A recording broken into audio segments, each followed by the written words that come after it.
that's all fine and good. What happens when water gets high? It Exactly. takes everything. Are you ready? That's what we're gonna do. All right. We're gonna flood it. See how we did construction-wise. We already see the erosion. So the culvert pipe Double culvert, tend to erode around the outside edge, and also get blocks pretty easily. In there. We're eroding around the wing walls. The log things are deflecting the water away from the bank, kicking it over to this side.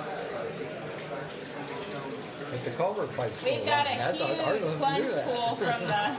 Yeah, we're down to bedrock. We lost a wing wall. We are breached. Our road's good. There goes our wing wall. Bye, wing wall. Oh, there goes our little riprap. Lean in there.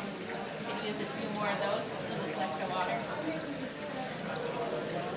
I'm actually surprised that thing held as long as it did.